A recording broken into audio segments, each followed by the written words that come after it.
Assalamualaikum warahmatullahi wabarakatuh. Bismillahirrahmanirrahim. Nahmaduka ya ghafuru ya syakuru. Mashalli wa sallim barik ala sayyidina maulana Muhammadin wa ala alihi wa sahbihi asma'in. Nama ba'du. Perlu saya sampaikan, sanad ini harus muttasil. Sehingga kita tahu bahkan cara tidur Rasulullah itu miring kemana, ala jambil aiman, kemudian madhab kiblat. Sebelum tidur beliau wudu, sebelum tidur lagi baca subhanallah 33 kali, alhamdulillah 33 kali, Allahu akbar 33 kali. Sebetulnya wiridan itu sanad paling kuat itu tentang mau tidur. Meskipun ada riwayat dibaca setelah apa? Sholat. Jadi makanya kita al-jam'u baina riwayaten, habis sholat ya baca itu, mau tidur ya baca itu. Nah, sebetulnya habis sholat sama mau tidur itu ngeri mau tidur. Karena ini kan pemanasan mati. Pelatihan mati. Karena satu kondisi yang ada sudah tidak bisa ikhtiar. Tapi kayak apa Rasulullah? Justru kita kondisi yang nggak bisa ikhtiar itu pesannya Nabi apa?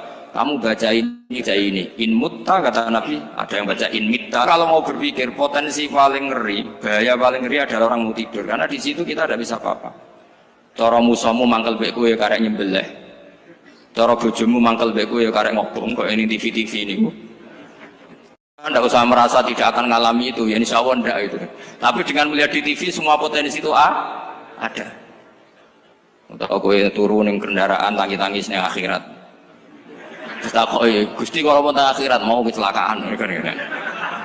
Nah, justru mau tidur itu Nabi itu unik. Kelihatan bahwa ada nubuah, ada kenabian yang luar biasa. Kalau mau tidur ada nubuah, ada kenabian yang luar biasa. Kalau mau tidur itu ada wiridannya. Saya termasuk orang yang fanatik baca wiridan sebelum tidur. Jadi jangan kira kalau Selasa sholat jarang wiridan, tidak punya wiridan di tempat lain, itu sangat suudzon yang menyakiti.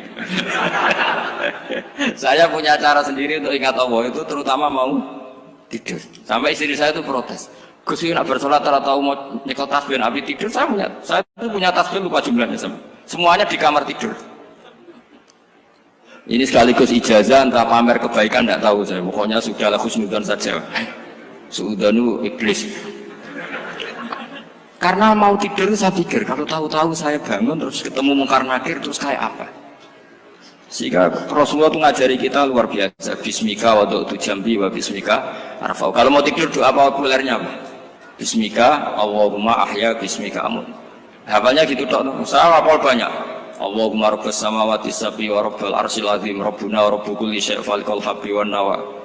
Allahumma antal awalu falaysa qablaka syai' wa antal akhiru falaysa ba'daka syai' wa antal dhahiru falaysa fawqaka syai' wa antal batinu falaysa dunaka. So, tak baca sampai tidur. Saking kadang takutnya sama Allah, akhirnya nggak bisa tidur. Kadang sampai setengah 4 apa terus tidur baru setengah jam terus subuh. Jadi kalau melihat tren itu kayaknya saya bakat wali gitu kalau trennya seperti itu terus. Tapi sayangnya tren seperti itu jarang wasit. Makanya terus tidak jadi wali-wali gitu. Tapi saya ingatkan ke jenengan, sanad-sanad seperti ini tuh yang mungkin Anda lupa. Anda hanya ingat sanad misalnya ya Mu'ad inni uhibbuka faqul dubura kulli sholatin atau fala tad'anna dubura kulli sholatin Allahumma inni ala dzikrika wa syukrika. Kamu lupa bahwa saat paling krusial dalam hidup Anda itu tidur. Sehingga disebut wa min ayatihi manamukum billaili wan. Itu dari segi krusial gawat darurat, setiap saat Anda bisa mati. Belum urgensinya tidur untuk melawan maksiat. Itu kalau kamu hidup di kota Demak atau kota Semarang, genera kepikiran niklap atau wong ayu-ayu seneng terminal ning gone dalan-dalan, itu satu-satunya cara itu hanya tidur. Kowe nak melek tetap jelalatan tak jamin. Masuk kene ngarep masjid Demak nggo tasbih gede-gede. Pangeran ndelok wong liwat tuh eling lur. Barokahnya usul fikih adalah kita belajar dulu. Saya pernah musyawarah sama Gus Yofur tentang usul fikih. Usul fikih itu ada makalah, mubah itu tidak ada. Sebagian ulama berpendapat mubah itu tidak ada. Karena setiap mubah saat itu Anda pasti meninggalkan keharaman. Itsma min mubahin illa wa yatahaqqaqu bihi tarku haramimma. Tidak ada kemubahan kecuali saat itu kamu meninggalkan keharaman. Anda tidur, berarti Anda taroktal maksiat. Anda tidur berarti Anda meninggalkan maksiat. Enggak nyolong, enggak dugem, enggak zina, enggak maling, enggak ngerasani orang.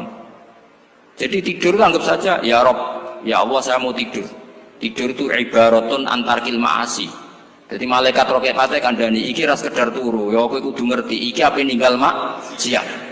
hitung mulai saiki bismika Allahumma ya bismika amun ayo roke patit hitung anggap ini kiat meninggalkan maksiat terus turun 6 jam berarti tidak maksiat 6 jam meskipun akhirnya maksiat karena bangun jam 7 artinya maksiat rasubuh gitu.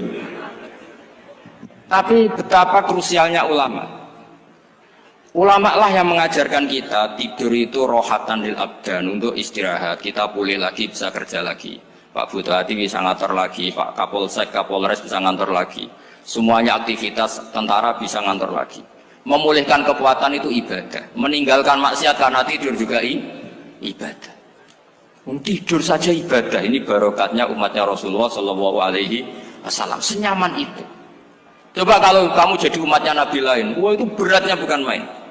Dan itu sesuatu yang dimintakan Allah, dimintakan Rasulullah kepada Allah yaitu Rabbana wala tuhammilna ma la taqata lana bih. Termasuk la tahmil alaina isron kama hamaltahu 'alal ladzina min qablina. Jangan bebankan ke umat kami sesuatu yang seperti engkau bebankan pada umat dulu.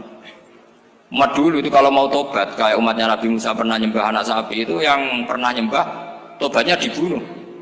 Liyabtulal bari'u minkum al mujrima yang terbebas dari menyembah anak sapi disuruh bunuh yang pernah menyembah anak sapi. Fatubu ila bari'ikum faqtulu anfusakum. Mau beratnya kayak apa? Kalau orang sekarang tobat cukup soal Pak Rosid salami template 100.000 dipandu caranya tobat diwari istighfar. Nomor itu penting. Nomor loro seneng kiai, seneng aku maksud kalimatnya jelas. Itu sudah. Pokoknya jelas gak usah dibunuh, gak usah apa? Gak usah apa? Dibunuh.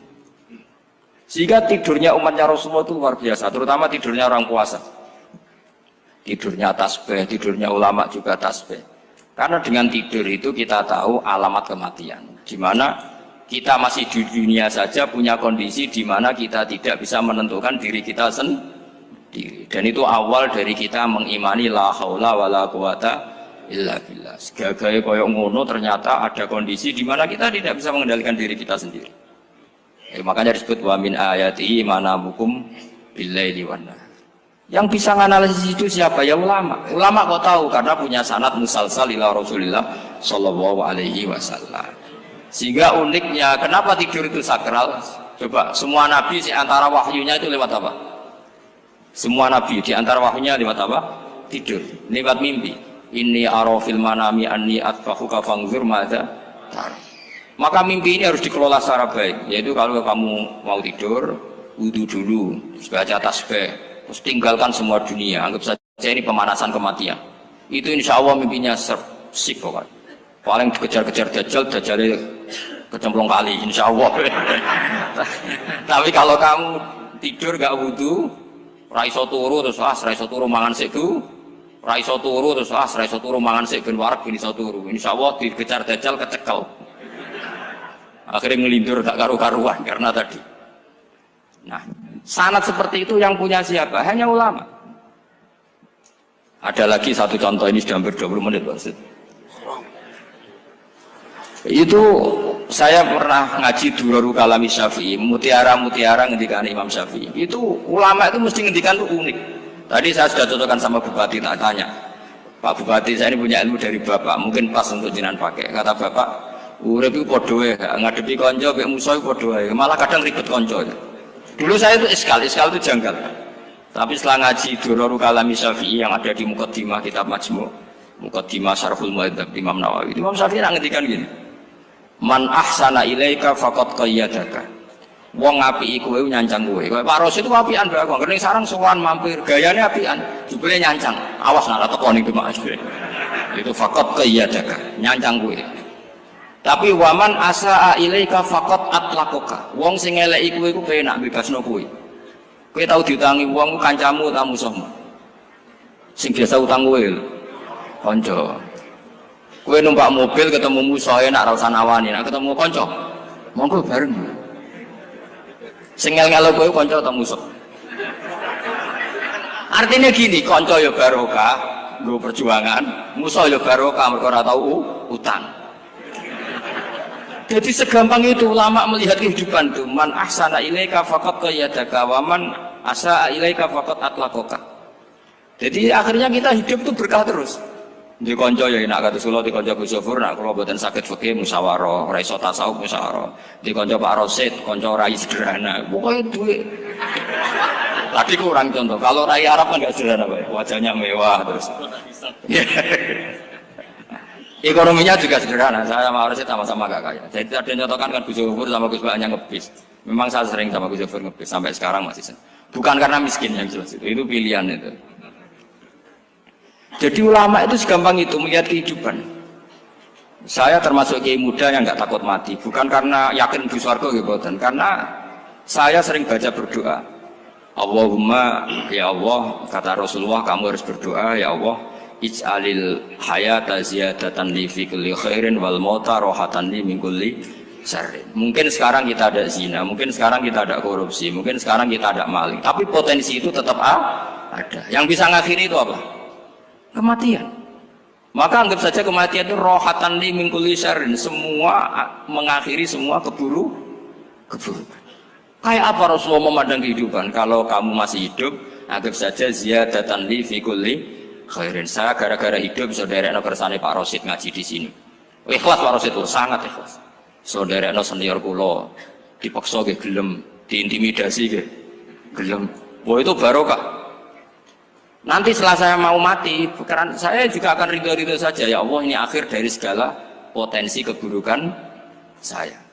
Sehingga kiai NU, kiai alim nak bajingan, tukang ngemel wong kok mati. Saya gitu Pak, niki saya. Tanggane ra ono sing gelem muni saya. Kiai ini maksud, ayo Pak muni saya Pak. Mboten saya ini tempuh. Lan saya pun mati pun mboten saged nakal nih.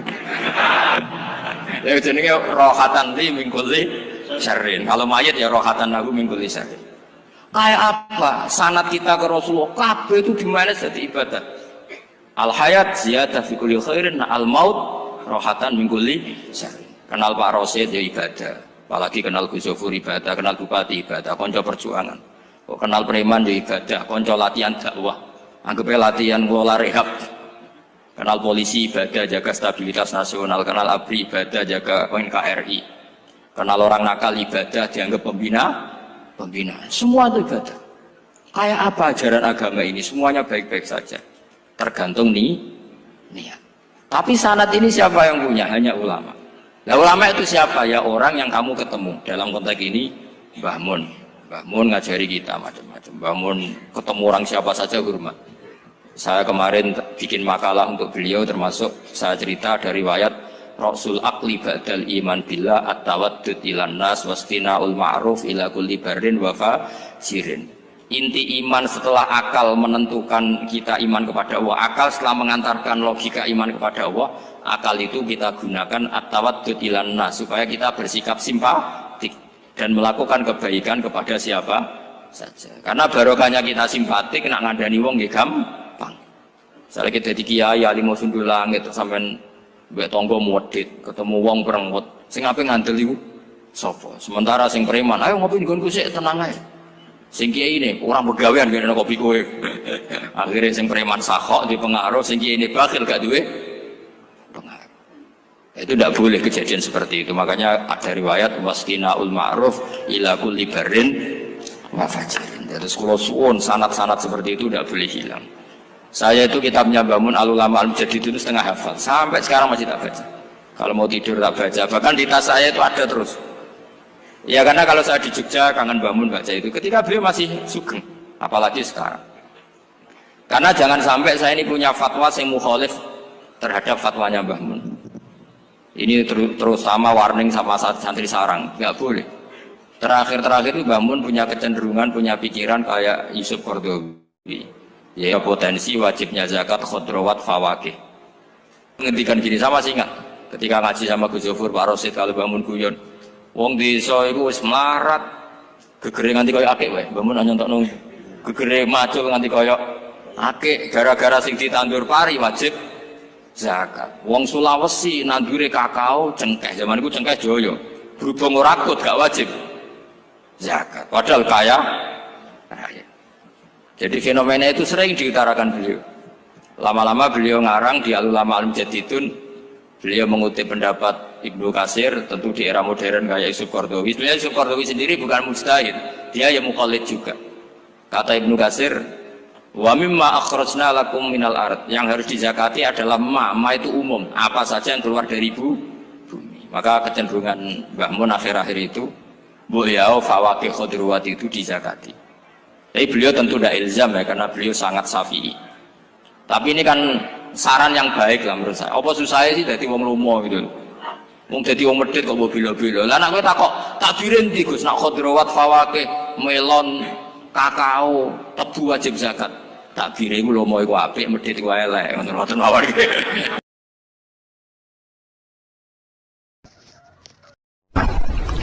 Ada nikmat batinah, yaitu kepuasan mendapatkan ma'rifatullah. Jadi ulang lagi, kepuasan mendapatkan apa? Ma'rifatullah. Itu nikmat batin. Baik yang terkait Allah maupun terkait logika-logika tasawuf. Terkait Allah misalnya gini, misalnya kulo mikir, kulo nu bolak-balik matur niki, berkali-kali di tempat ngaji ini. Kimki jenane eling, mboten gadah masalah ingatan ini eling-eling. Eling-eling tenan. Wong nak soleh, ya soleh, soleh. Cek soleh mulai cilik, cek soleh dadakan ke husnul khotimah. Pokoknya napa? Soleh. Niku nak mati, niku bumi ku nangis. Nangise bumi ku kekurangan utawi kalong wong sing sujud ning ndekne. Ya Allah Gusti, biasanya wonten tiyang niku sujud teng nggen kula, dia berperilaku baik teng nggen kula, sakniki tiyang niku pun jenengan ambil, nangis bumi. Saniki sing urip karek bedua-bedua, damel narkoba, damel ngefly, damel macam-macam lah. Itu nangis bumi. Langit semeneng. Gusti matur nuwun Gusti, orang itu saya tunggu lama, sekarang sudah engkau angkat ke tempat kami. Maksudnya diangkat teng langit. Sing bumi nangis, sing langit napa? Seneng. Nah kemudian kita berpikir begini, bumi kok iso nangis iku piye? Nah itu terserah sampean apa termasuk ulama zahir apa termasuk ulama batin. Kalau ulama zahir mengatakan bumi nangis itu mau kinayatun anil husni, pokoknya pantasnya bumi itu susah, wong kelangan putra terbaiknya. Tapi nak cara ulama-ulama hakikat yang mengenali sekali betapa kudrohnya Allah, betapa kudrohnya Allah itu tidak terbatas. Itu yang meyakini bumi nangis itu nangis tenan. Misalnya ngaten kalau tak terang normalnya ya. Kowe bayangno dadi Nabi Adam, ngrungokno kowe. Kowe bayangno dadi Nabi Adam. Nabi Adam tenan maksudnya. Terus Nabi Adam orang pertama, dia tahu betul kalau dia dicipta dari bumi. Dan dia pula tahu betul, beliau tahu kalau dia bisa ngomong, bisa mikir, bisa macam-macam. Terus indukannya beliau itu bumi. Mesti pikiran Nabi Adam, jangan-jangan bumi ini juga bisa berpikir kayak saya. Ini kan materi saya, karena saya dari bumi ini bisa ngomong, bisa melihat macam-macam. Terus bedanya apa manusa mbek napa? Umpama kowe dadi nabi napa? Adam, orang yang dekat sekali, qoribu ahdin, dekat sekali dengan kesaksian kudroh Allah. Gini ku dekne roh nak materine kok bumi, dan dia orang pertama yang urung lali kamane. Tapi ketika sudah ribuan orang, mungkin jutaan orang, lali, seakan-akan bumi itu tidak jenis dari kita. Bumi adalah hal yang berbeda dengan kita. Kita manusia berakal, bumi itu benda mati. Terus kowe katut wong goblok-goblok, bumi itu benda mati. Sajane ya rada kriminal wong Islam muni bumi itu benda mati. Enggak bisa berpikir, yang bisa berpikir hanya manusia. Itu kengawuran-kengawuran yang kita ciptakan sendiri, kita wariskan turun-temurun. Umpama kowe iku dadi ulama, ngomong ngono iku isin. Bumi nggak nyekseni kue sujud, banyu nyekseni mbok pangan, mbok ombe kanggo sujud. Semua itu bersaksi tentang kita. Ya, lana sama tanglet kulo, cara melogika gimana? Begini, tawari cara gampang-gampangan ya. Tawarai tauhid sing kasyaf. Tauhid ini yang dawuh Sayyidina Ali lau kusifal khoto umastatu yakinan.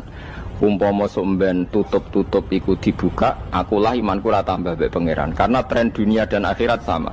Zaman yang dunia ya Allah ala kulli saing godin, kok zaman yang akhirat ya Allah ala kulli saing. Cara Sayyidina Ali, somben aku sematilah imanku ora tambah meskipun aku ora swarga neraka. Lah kena napa? Darah padha wae ning dunia ya pertunjukan kudratullah, ning akhirat ya pertunjukan kudratullah. Jadi pikirannya Sayyidina Ali seperti itu. Saya kan lahir misalnya tahun 1970. Berarti mulai Nabi Adam itu saya kan nggak ada. Ngerti-ngerti ada. Saya mengira waktu zaman tidak ada itu panjang apa cepat? Cepat, karena kita tidak melalui itu. Ujuk-ujuk wujud. Kadang kalau mati ya wedi kan. Mau mati jebule kiamat 1 juta tahun kasih apa nang kuburan. Maksudnya Khalillah itu. Makanya aku ya ora roh, tak tinggal turu sakmono kan yo nglilir. Nang nglilir terus nang ndi terus. Apa mlaku-mlaku nang donya apa piye nak turu ya kok ngani ngoyo turu kok ribuan tahun lintas. Terus ya apa jajal? Sampeyan tak takoki, misale sampeyan ning kuburan iku apa? Apa ngadepi muka nakil tukaran terus itu keselen tukaran kok nopo ratusan ribu mungkin. Nah terus kita dilatih. Kata Sayyidina Ali gampang latihan seperti kata Sayyidina Ali apa gampang ya udah menjadi wong alim. Pada akhirnya kita ini aku zaman urip yo ora roh karepe, ngerti-ngerti urip, mati yo ora roh karepe. Pas mati sampean petangin nah yo ora roh karepe. Pokoke wa matar sauna illa ya Allah. Makanya masyhur itu dia ketemu orang ateis. Dia orang ateis itu anti Tuhan, anti Tuhan pokoknya. Dia ditanya, lalu kamu hidup itu karena siapa? Ya enggak tahu hidup. Lalu kamu mati yang menentukan siapa? Ya enggak tahu, kalau tahu mati. Ya berarti Anda enggak bisa menentukan diri kamu sendiri. Akhirnya dia taslim, ya ada yang menentukan. Lah ya ada yang menentukan itu dalam Islam disebut apa? Allah, disebut kalimatu haqqin alaiha nahya wa alaiha namut. Jadi kalau maknani itu kalimat yang benar-benar nyata, yang karena kalimat itu pula kita mendapat kehidupan, yang karena kalimat itu pula kita mati, yang karena kalimat itu pula kita akan bangkit lagi. Itu yang makna hakikat. Tapi kalau makna syariat enggak begitu. Kalau makna syariat begini, dan ini benar juga. Mengenai kena ada di ulama, ciri utama ulama itu jami'ul bayan. Dia kalau menjelaskan itu indah sekali dan orang pasti taslim. Sama saya tak warai tenan. Sama kan biasa wiridan la ilaha illallah kan biasa, mulai mimpin tahlil sampai kepeksa mergo do tahlil melok, sampai sing darani bid'ah akhirnya ya melok tanggane napa? Tahlil. Soale wae. Kata Ibnul Qayyim Al-Jauziyah dalam kitab Zadul Ma'ad. Kitab Zadul Ma'ad itu kitab kesayangannya Sayyid Abdul Al-Haddad. Sayyid Abdul Al-Haddad itu pengarang kitab Zadul Ma'ad. Padahal kitab ini dikarang oleh muridnya Ibnu Taimiyah. Abdul Al-Haddad itu gak seneng Ibnu Taimiyah tapi seneng muridnya. Jadi di sini ulama ya demokratis. Gak seneng gurunya tapi seneng. Saja nih Ibnu Taimiyah itu orang baik. Ya ulama top ya baik, ya waras top. Tapi ngerti-ngerti Wahabi itu identik dengan Ibnu Taimiyah. Akhirnya ulama ahli sunnah penyebut itu terus izin. Mulane kiai-kiai ra ono sing dalil kok Ibnu Taimiyah mergo dicap Wahabi. Padahal Ibnu Taimiyah wong alim. Di kitab-kitab kita termasuk Syekh Muhammad piyambak nanya Ibnu Taimiyah qala Syekhul Islam lho qala. Tapi kan ini sudah milik Wahabi sehingga kita ini terus akhirnya gak gelem nyebut. Jadi kitab koyo dalil fastabiqul khairat iki apa iki dadi dalil yo dhewe-dhewe. Wah parah tenan wong-wong. Dulu saya melihat orang enggak kunut itu ya biasa. Mergo saya sebagai wong alim ngerti iku madzhab ya Abu Hanifah. Saiki nek ra kunut Muhammadiyah. Kita ini sebetulnya ahli ilmi enggak tahu kunut itu madzhabnya siapa kita. Itu madzhabnya Abu Hanifah, yang kunut madzhab Syafi'i. Tapi tahu-tahu iki madzhab NU, iki madzhab Muhammad. Mana ada orang-orang ini bisa punya madzhab? Ngalime sepiro nganti dadi nopo? Madzhab. Tapi sudah dibahas, harus dadi nopo? Sewajo kabeh jane. Mas repot-repot. Tak warai iki. Sampeyan ben nglafadzno la ilaha illallah iku keren iki. Keren tenan mboten keren-keren. Ngendikane Ibnu Qayyim Al-Jauziyah itu gini. Min asliha khuliqatil jannah wa min asliha khuliqatin nar. Terus wa min asliha khuliqatid dunya wa min asliha bu'isatir rasul wa min asliha qatalar rasul. Wah, terus sampai sekarang saya tak bedai. Surga itu kan digawe kelas VIP mewah. Terus jari Rugen ini bidadari dulu kan nak mini tersebut. Kira 70. Wahyu kabeh kan ora ono sing keriting, wahyu kabeh. Wahyu kabeh terus gak tahu delok wong liya kan. Kadang bojo kita wis elek cek delok. Oh iya, bidadari sifatnya maksuratun fil khiyam. Jadi gak tahu keluyuran ning ndi. Wahyu kabeh. Lek surga yang semewah itu selek itu ya bagi mereka sing nglafatno atau yang menerima la ilaha illallah. Neraka sekarang dibikin dalam itu. Jari Abu Hurairah neraka itu tes-tesane benda kamu jatuhkan ke neraka itu untuk santai ke bawah itu nunggu 70 tahun. Kila 70.000 tahun. Dikira HP-mu buat ceblok nang neraka itu cebloke ngenteni 70 tahun. Betapa dalamnya ngentekno bego piro ya bayang misalnya. Oh itu kontraktor mana saja tidak sanggup itu disuruh ngeduk kedalaman neraka. Iku ya mau kanggo wong sing menolak la ilaha illallah. Jadi kalimat ini luar biasa. Swarga digawe bagi yang nerima, neraka digawe ya untuk yang menolak. Itu kalimat sing kena tahlilan turu iku lho. Iku kalimat sing nggo alasan Allah gawe swarga. Terus kalimat sing suwe-suwe sing lafadzno diarani bid'ah iku. Itu kalimat sesakral ini nasib akhir zaman iku entek. Gara-gara dilafadzno tahlilan tersangka jadi apa? Bid'ah. Dulu kalimat yang dipuja-puja penyebab surga dan neraka. Saiki kalimat itu tersangka. Mau perkara napa? Bid'ah. Wis aja melok-melok, kowe debat ya ora iso makili aku sebarno iso. Kok kowe terusno dalan tok. Dah. Berarti la ilaha illallah itu kalimat yang surga dibikin karena itu, neraka dibikin ya karena itu. Kemudian Allah punya sunnah, lalu butuh pelatihan. Dikasihlah Allah gawe bumi. Dia manusia butuh latihan, dibikinlah bumi. Dan ini latihan ikrar la ilaha illallah dengan sadar, dibikinlah bumi, liyabluwakum terus dites. Wes digawe bumi, ono makanan, ono minuman, ono wong wayah, ono pegatan macam-macam, wong diutang wis mbulet macam-macam. Gue ngetes, eling la ilaha illallah apa eling utangi, eling la ilaha illallah apa eling kasuse, pokoknya dites.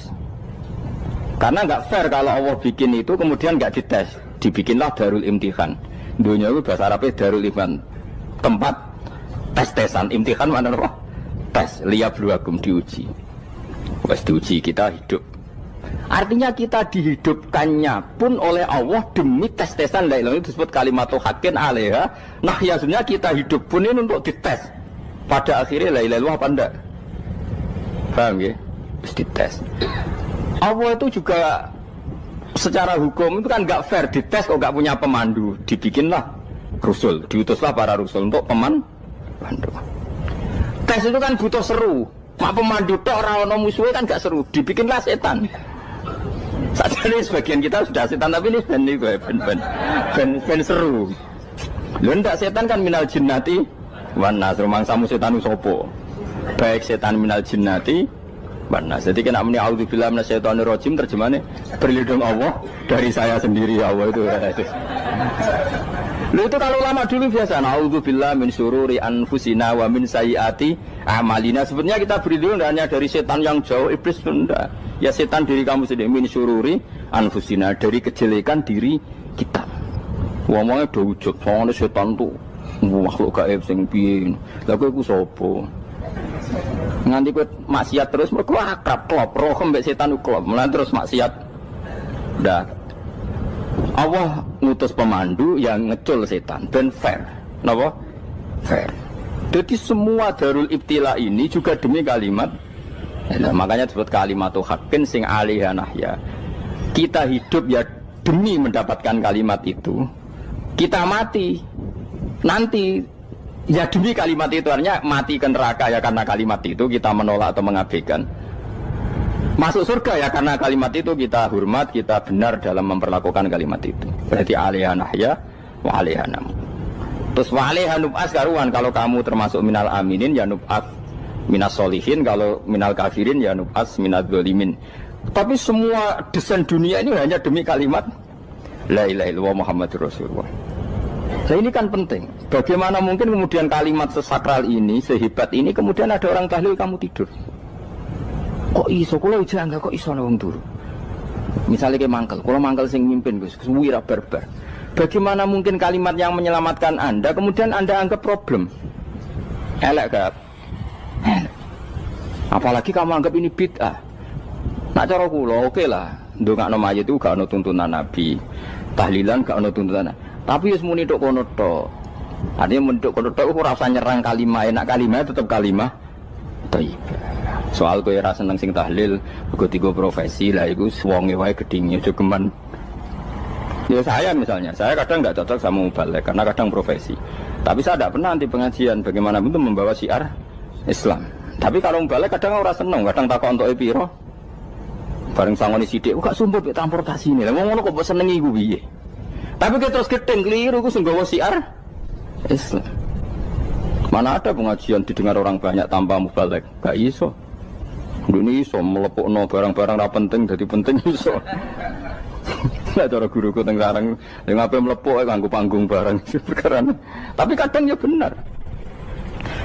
Yang namanya mudin mubalek ya itu bisa benar bisa salah, tapi kamu nggak boleh gedeng kalimatnya. Pilih kalimat itu kalimat hak. Nah, ini penting kalau utarakan. Sehingga zaman Nabi Sugeng ini rungokno tenan ngaji kula. Zaman Nabi Sugeng ada sahabat namanya itu Usamah bin Zaid. Ini sahabat kesayangannya Nabi, hibbu Rasulillah. Usamah itu diutus Nabi perang. Ini dengerin ya, diutus perang.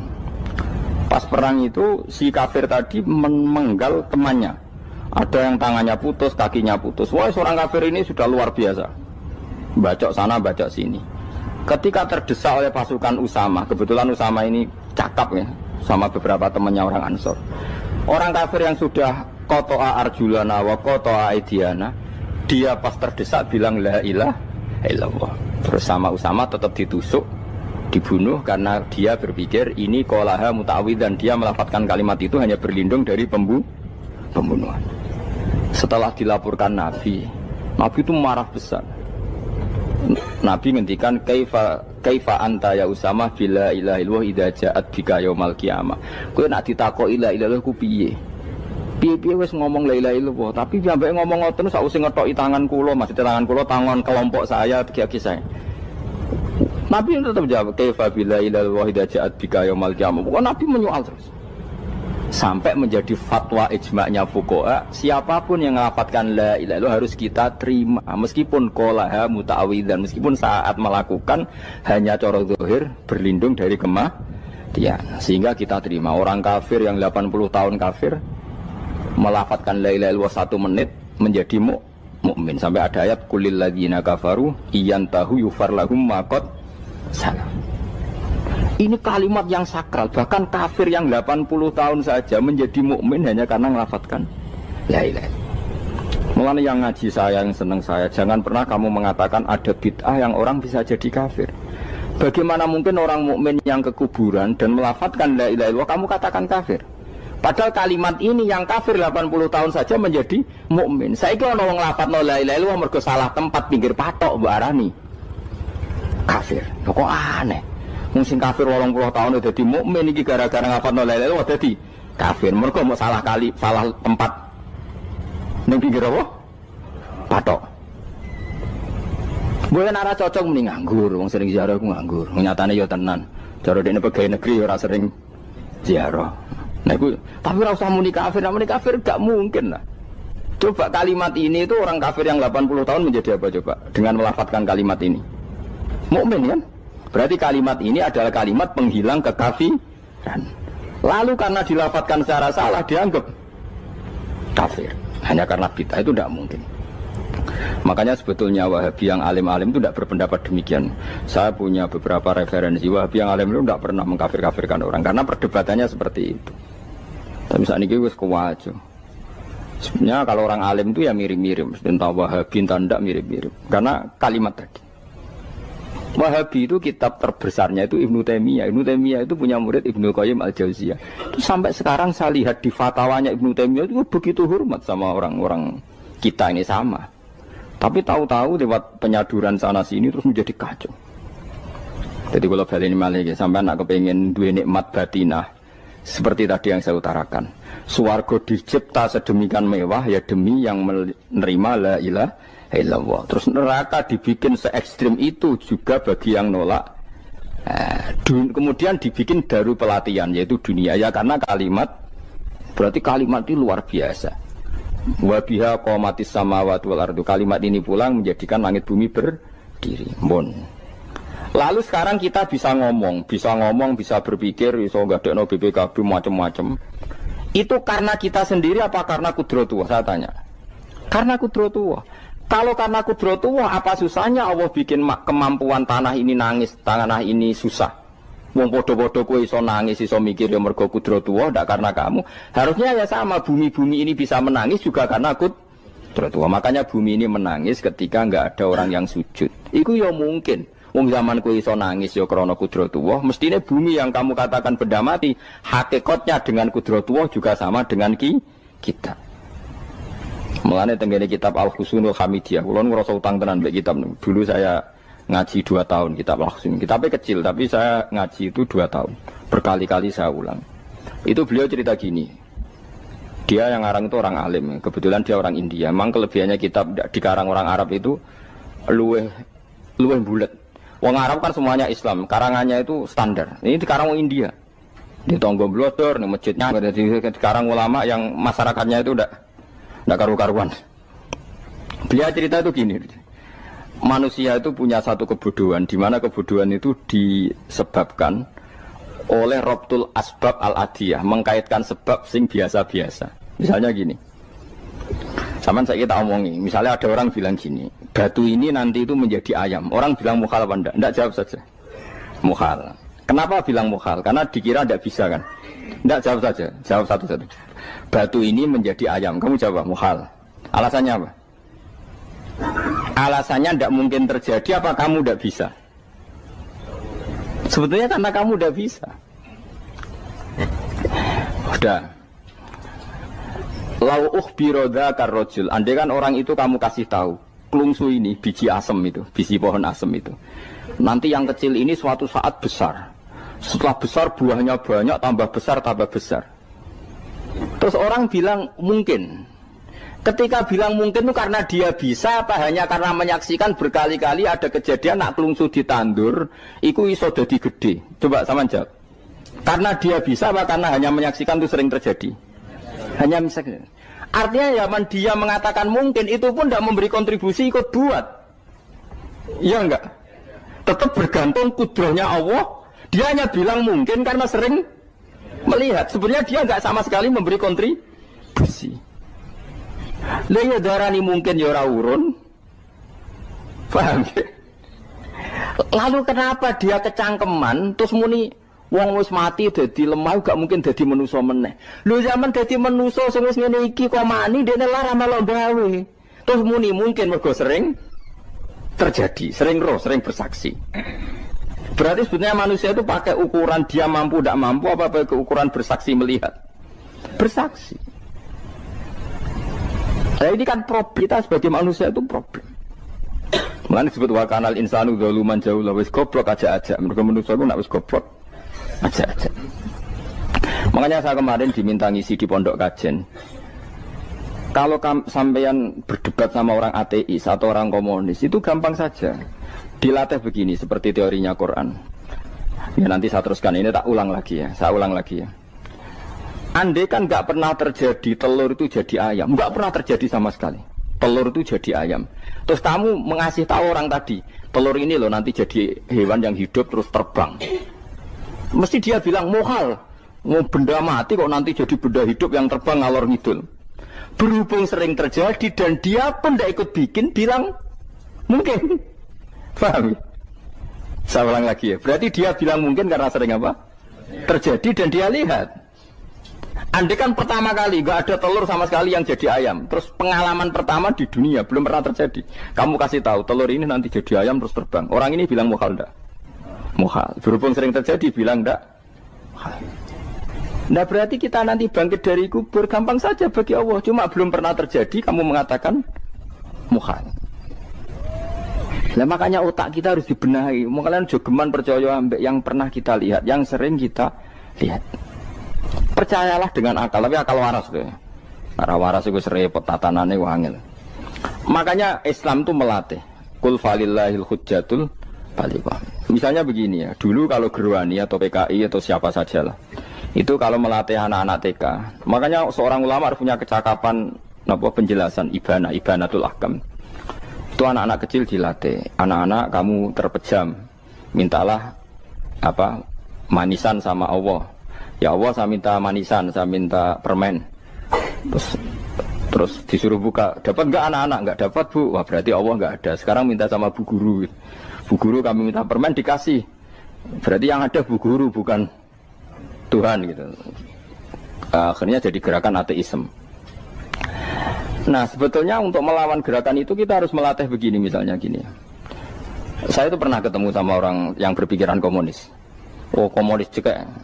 Dia nantang saya gini, Pak Bapak, pokoknya saya tidak bisa menerima konsep Tuhan sebelum Anda bisa menjelaskan kenapa ada Tuhan. Jadi, bocah kok elek ini. Nah, aku ngerti aja, sak cerdas ini tetap cerdas aku yakin tetap cerdas aku. Rasanya selain raine seram meyakinkan, tapi pikir tetap cerdas. Kulo itu kan wong Quran gitu, artinya punya pikiran panjang. Mungkin di antara orang Islam kita ini tidak punya kecakapan menjelaskan. Tapi kalau orang sering baca Quran, apalagi dia ngaji tafsir ya, yang waras maksudnya waras lah. Terus rapati seneng duit, barang ini penting. Kalau seneng duit, wis mari goblok. Yakin nah, ulama seneng duit, mari goblok, tak jamin. Umpama alim wis kelas B, kelas C gak bisa, tahqiq gak bisa. Kalau tahu dikandani konco kulo riyen ambek jenengan udah saya kaca akeh. Lah kena apa? Cok seneng duit, bro. Duit itu masalah bagi ulama. Orang duit itu masalah kan ya. Maksudnya rasa senang tapi terus gak duit. Sekarang saya tanya, Quran itu melatih kita gini. Quran itu sederhana kalau ngelatih tauhid. Tapi orang pasti ingat. Kata Allah gini, nggak apa-apa, saya tidak Tuhan, nggak apa-apa. Kamu yang Tuhan. Tapi buktikan kalau kamu Tuhan. Caranya gini. Am khalaqus samawati wal ardi. Ya nggak apa-apa, kamu yang Tuhan nggak apa-apa. Tapi buktikan kalau kamu menciptakan langit, bumi. Mereka pasti ikrar, ya tidak mungkin saya menciptakan bumi, saya lahir sudah ada bumi. Yesus lahir sudah ada bumi, nggak mungkin Tuhan. Terus Tuhan membuat pertanyaan kedua, am khuliqu min ghairi syai'in. Ya sudah, kalau saya tidak Tuhan, lalu nggak ada Tuhan, berarti alam raya ini tercipta oleh sesuatu yang nggak ada. Aneh nggak? Misalnya sebelum alam raya ini nggak ada Tuhan. Berarti sebelum alam raya ini kan adanya nihilisme, sesuatu yang nggak ada. Kemudian sesuatu yang nggak ada menjadi penyebab sesuatu yang ada. Aneh nggak? Menurut saya aneh. Sesuatu yang nggak ada itu mestinya kan nggak bisa ngelabeti, nggak bisa berfungsi, nggak bisa ada gunanya. Oh jenenge ra ono iku ya ora marai apa-apa. Mau ra ono kok dadi sebab. Sesuatu yang menjadi sebab itu yang wujud apa yang nggak ada? Yang wujud. Sak takoi. Lah kalau nggak ada Tuhan berarti alam raya ini lalu sebabnya apa? Ya dari ketiadaan, lalu tiada itu menjadi sebab. Yang tiada kok jadi sebab itu tekem gitu. Mikir. Di mana-mana yang sebab itu harus barang yang wujud, nggak boleh tiada kok jadi sebab. Ini kan jadi aneh, sesuatu yang tiada menyebabkan sesuatu yang ada. Terus dia bilang, ya pokoknya ronde ini kalah, Pak. Tahu kapan tak pikir aja. Pikir nganti mati temenang aku ini ngono. Makanya sebetulnya dalam ilmu mantek, pertama itu kita tidak harus iman Tuhan itu namanya Allah, tidak harus. Makanya pertama dikenalkan, sementing kenal Tuhan itu ada dulu. Disebut zat sing wajibil wujud, belum disebut namanya Allah. Allah itu disebut nama Islam, itu paham ya? Saya ulang lagi, Allah disebut itu nama Islam. Tapi kalau penemuan akal hanya sampai kita ini butuh zat sing wajibil wujud, sing menjadi penyebab semua alam raya ini. Di bahasa Arab disebut musabbibul asbab. Belum menyebut Allah musabbibul asbab. Islam pun pertama Iqra turun ya gak nyebut Allah. Iqra bismi rabbikal ladzi khalaq, khalaqal insana min 'alaq. Iqra wa rabbuka. Tuhan itu siapa? Yang mencipta. Nah, yang mencipta ini oleh syariat Islam disebut apa? Tapi dalam logika yang penting kowe kenal si ono musabbibil asbab. Pastikan bahwa alam raya ini yang wujud pasti disebabkan sesuatu yang ada. Nggak boleh barang wujud kok diciptakan oleh sesuatu yang tidak ada. Yang gendeng ora barbar barang ra ono mbok sifati al-khaliq. Sing gawe langit bumi apa? Pencipta. Penciptane apa? Sesuatu yang tidak ada. Kowe ikhlas dutek ngono kowe ikhlas ta ora? Gak kowe ikhlas ta ora dutek ngono kowe ikhlas ta. Kowe gelem dadi bodho niku. Gelem kan? Mboten. Nah, nikmat ngono jenenge nikmat batin. Mulane sing suwenang mbek kalimat la ilaha illallah. Wes ana sing bid'ahno Allah iku wong nganggur wis beno sak uni-unine. Tapi kadang memang kita berlebihan. Tahlilan ra barbar 40 dina ini ra barbar. Muga alasane wis disangoni akeh tahlil sedih lho sakake penggemar sing keselen sing rantuk sangu ya butuh cepet. Lane cara kula niki penting kula utarke. Kowe nek ora cocok tahlilan 40 dina wis ngomong ae kira cocok model harinya. Tapi ki aja menolak kalimat la ilaha illallah iku disifati Kanjeng Nabi kalimat thayyibat. Wong Nabi nyifati thayyibah, kalimat yang suci kok nyifati bid. Soal kira cocok wong sebut. Misalnya kamu bilang saja wong mati wis sangu amale lha apa didongakno barang. Nek kowe pengen ndonga ora usah ndonga. Wis ora usah biasa wae. Kula lah mbok dongakno ya ora seneng. gak meyakinkan. Karo dene mlebu swarga butuh dongamu ora ono swarga fadhole pangeran apa mbok dongano barang. Ya tapi kowe donga aku ya seneng. Senenge ya semau lah timbang nyanyi-nyanyi rame-rame sadok ndongane. Mbok mandi mbok ora pokoke ndongane. Saya ulang lagi ya. Makanya Quran itu melatih logika sampai seperti itu. Am khalaqus samawati wal ard bal la yuqinun. Sampai terus diulang-ulang. Am khuliqu min ghairi syai'in. Kalau mereka merasa Tuhan enggak apa-apa, tapi buktikan mereka ini wujud sendiri tanpa sebab. Atau begini, kalau mereka tidak tahu sebab pencipta langit bumi, mereka sendiri suruh yakin kalau mereka adalah penciptanya. Am humul khaliqun, enggak apa-apa. Ya tapi masih Abu Jahal gendeng lah, masih Abu Lahab ngawur lah, nak takoki, ya wes pangeran kowe wae sing gawe langit bumi. Penggemarnya saja pasti tertawa. Mosok Abu Lahab darane pencipta langit bumi, wong lahir ning bumi. Tapi Quran oleh nggo jawab, am khalaqus samawati wal ardo. Apakah mereka menciptakan langit bumi?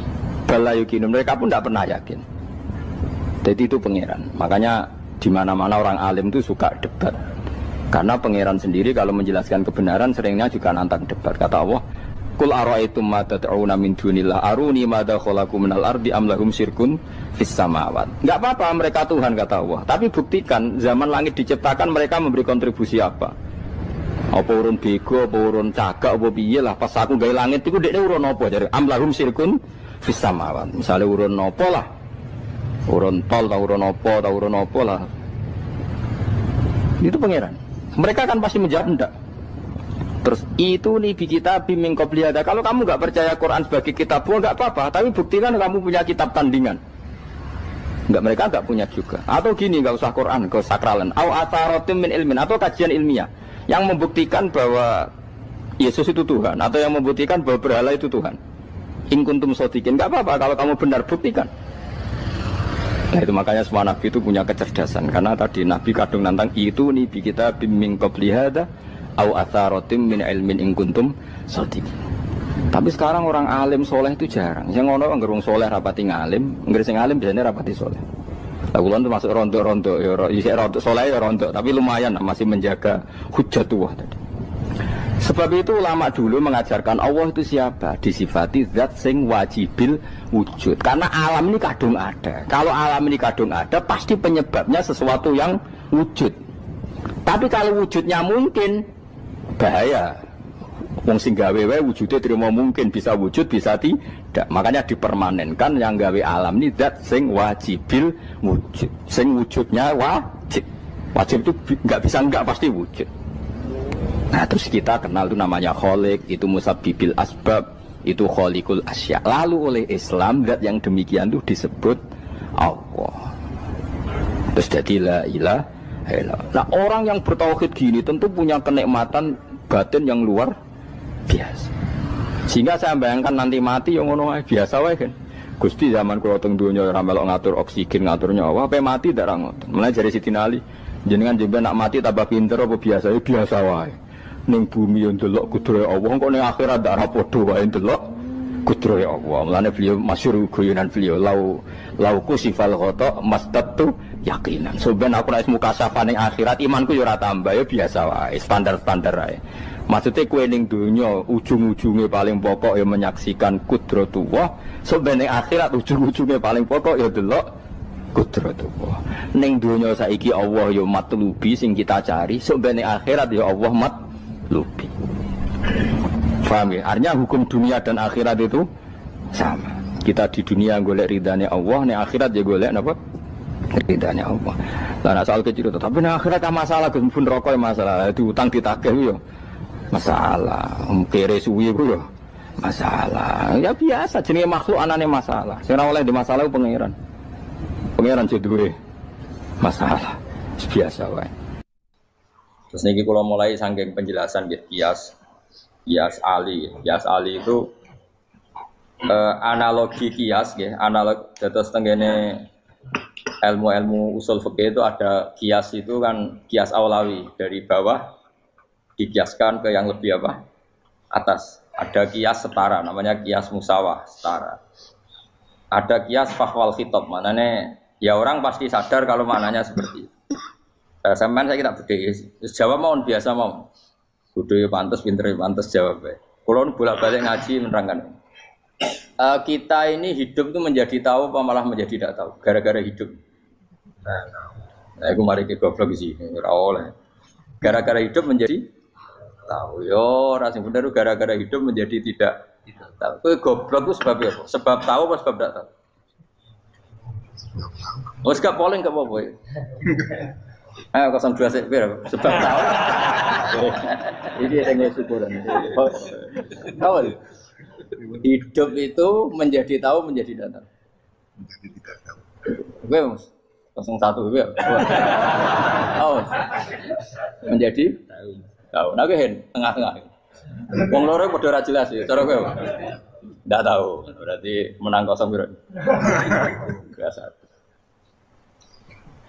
Tawari ilmu hakikat ya. Jadi awal syaratnya dadi wali. Meskipun dadi wali ku yo angel tapi tak warai mukadimah napa. Jadi nak bar iki urung wali cek apa? Mukadimah. Nah, sekarang misalnya gini, saya mau minum teh, berarti saya melihat teh, terus saya minum teh. Karena saya fokus minum teh, terus anak saya main di sekeliling saya, anak saya kecil misalnya, terus jatuh. Saya ini dianggap bodoh kan? Bodoh kan? Gara-gara mau minum teh fokus saja, membiarkan anak jatuh. Yang andai kan saya tidak fokus minum teh, mungkin anak saya terkontrol. Terus ngerti ada cilik kan potensi apa? Begitu juga dunia. Gara-gara kita delok babunan ayu-ayu, delok gemerlapi dunia politik, delok hal-hal yang enggak penting, akhirnya melupakan hal yang penting. Sekarang misalnya Allah itu Ar-Razzaq, pemberi rizki, Allah itu Al-Mudabbir sing ngatur dunia. Gara-gara Fauzi terus meyakini satu makhluk apa yang nyelametno Indonesia. Ini kan dari iman kepada Allah menjadi iman kepada itu tidak boleh sih, iman ya baik pangeran. Jadi dunia itu biasa wae. Oh, nomor itu kok iso nentokno. Cuma ya tetap berorganisasi secara duniawi, tapi tetap sih menentukan. Iku rungono tenan awas. Nah, karena kita hidup maka menjadi tidak tahu. Kita tahu itu menjadi tidak tahu. Rungono sik engko nanti tak terangkan sekian dalil dari Quran dan hadis. Gara-gara saya fokus minum teh, terlena mau ngopi. Wah, sena esuk-esuk ngopi. Gara-gara terlena itu anak saya jatuh menjadi tidak tahu. Begitu juga dunia. Makanya Allah sering memberi nasihat, fala taghurrannakumul hayatud. Kamu jangan tertipu oleh kehidupan dunia. Ibaratnya Allah ning pinggirem, dat paling penting, paling pokok. Tapi kamu abaikan. Kamu bilang jabatan penting, teman penting, mitra pejabat penting, komunitas penting. Kamu sampai lupa bilang nah Allah itu lebih penting. Nah, ini sudah mulai kena hijab. Nah, orang yang kena hijab ini nanti tidak bisa masuk surga karena Allah dengan duka marah besar. Allah ngendikan kalla innahum ar-rabbihim yauma idzil lamahjubun. Orang-orang ini nanti ketika di akhirat terhijab dari saya. Karena zaman ning donya ora tau roh aku. Kenapa kok terhijab? Justru karena ada yang diketahui, justru ada yang diketahui. Contoh paling mudah itu copet atau lonte atau koruptor atau apa saja. Misalnya nyuwun sewu orang jadi copet itu kan nomor 17 atau misalnya jadi pekerja seks nakal itu kan nomor 17 atau 18. Hanya karena pernah mendapat rezeki dari judi misalnya atau dari transaksi yang haram. Terus dia bilang gini, aku nak jadi copet mangan kopo. Aku nak judi mangan kopo. Aku nak gak jadi wong nakal mangan kopo. Padahal dia 17 tahun nyatanya bisa makan, birizkillah apa? Tapi pernah merasakan 1-2 bulan dari rezeki haram, dia menvonis seakan-akan tidak bisa makan kecuali dari rezeki haram. Ya itu tadi, gara-gara tahu nikmatnya uang yang sepintas lewat haram, nyopet atau korupsi, terus menafikan nikmat-nikmatnya. Jadi dari tahu nikmatnya nyolong atau korupsi menjadi tidak. Makanya kalau dalam ilmu tasawuf itu gini Gifat Walian, manusia sekarang itu tidur, kalau mati baru bangun. Jadi cara ilmu tasawuf itu anna sunyamun wa idza matu intabahu. Mungkin ada yang hafal tapi ra paham. Jadi rata terang. Anna sunyamun wa idza matu intabahu. Manusa kabeh sak donya iku turu. Nek wis mati lagi tangi. Mergo kena wis mati iku lagi roh. Jebule sing hak tenan iku sujud ning pangeran. Sing hak tenan iku subhanallah walhamdulillah. Sing hak tenan iku muni Allahu Akbar. Kae zaman ning donya dintekno kowe ngomong, "Nu Amerika super power." Kenal presiden penting, kenal menteri penting, kenal kiai gede penting. Iku mbok entekno. Barang-barang sing cara akhirat gak mendesak mbok entek. Wong nak ramangan mati, nak ra duwe gaji sumpah, nak pensiun sumpah. Hal-hal yang nanti setelah di akhirat kamu hanya tahu satu kalimatul haq, yaitu kenangan terbaik kamu di dunia itu sujud. Jika kamu getun ketika hidup tidak pernah sujud. Makanya kata Rasulullah, nanti kamu tahu ketika di akhirat hatta takuna sajdatul wahidatu khairan minad dunya wa ma fiha. Sehingga kamu nanti tahu bahwa sujud satu kali itu lebih baik ketimbang dunia dan sisi. Karena ternyata setelah kamu di akhirat yang layak jadi poin kamu hidup di dunia itu hanya apa? Sujud. Nah, yang dunia kan WA penting, HP terbaru penting, babonan penting, mitra penting, ngomong terus berjuta-juta kalimat. Hanya karena kamu hidup. Tahu saya mati, kau ngerti, kau kabeh dak.